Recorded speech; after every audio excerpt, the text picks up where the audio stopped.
Yes, of course. He was pretty much aware that his paper would necessarily cause some discussion in this coalition. But the FDP faces a particular dilemma. If this government had continued until September next year and nothing changed, then the FDP would be out of the Bundestag.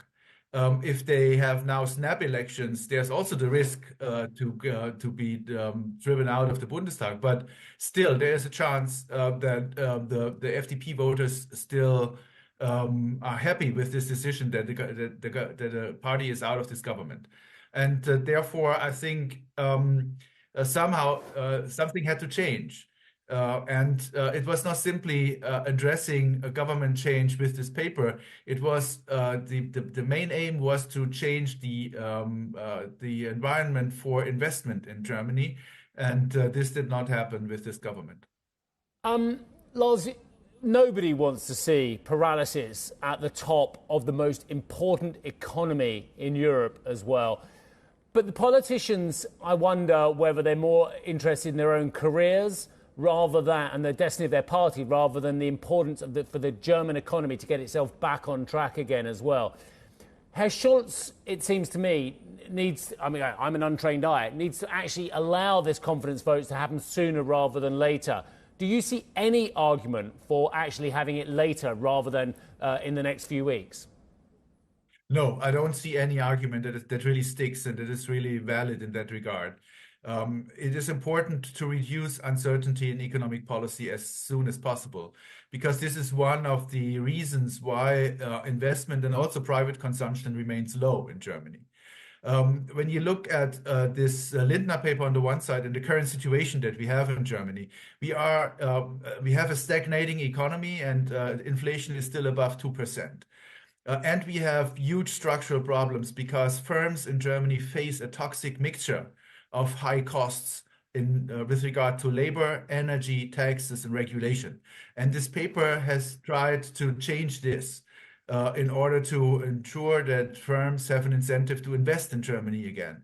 And this is necessary, and therefore we need a government change that is really addressing these problems. Lars, let me ask you about what needs to happen that Olaf Scholz is actually changing his mind. Constitutionally, it's not so easy to oust the chancellor in Germany. So what's your view here? And do you think he'll change his mind? I don't think that he's going to change his mind. I think that he's trying to find out for which law he is putting to the Bundestag, to a Bundestag vote, he will ensure support. Of course, this holds with respect to the supplementary budget 2024. It holds with respect to the normal budget 2025. They also want to ensure that their pension package will finally be realized. But the CDU has already signaled that they will not support any of these three that I just mentioned in the Bundestag. And well, of course, if you try to have votes on these, it's going to take until the Christmas break, until the chancellor knows that he actually doesn't have a majority in parliament. But I think he's still having some illusion that he can realize some of his proposals. What happens in Germany, just like perhaps a stupid question, if we don't agree on a budget? I think there's a budget hearing coming Thursday, and then there should be like a cabinet approval of that budget in December. So if there's no agreement, what's then? Well, the point is here that in contrast to the US, we will not have a shutdown of government services. They will continue. So the legal obligations of the government, they will be covered by a preliminary budget, and the government can use this month by month by taking 1/12 of the previous budget.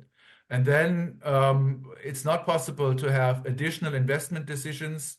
So any additional spending the government plans cannot be realized within this kind of preliminary budget. And therefore, it can be harmful in several respects, in particular regarding investment, but also regarding additional money that needs to be spent for Ukraine.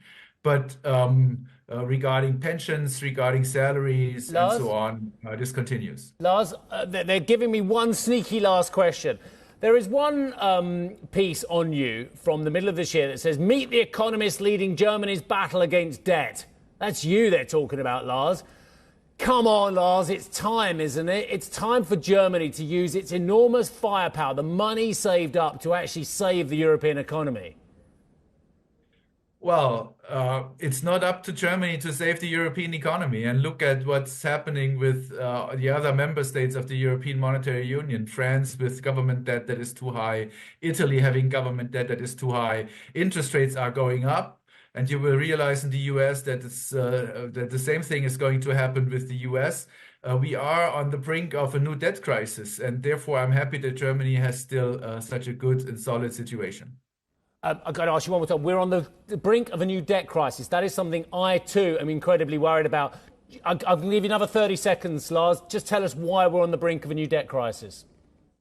Yeah, because government debt in the world is too high in all the leading countries, with the exception of Germany. And of course, there are also smaller countries that have a different debt situation than, say, the US, France, China, or Italy.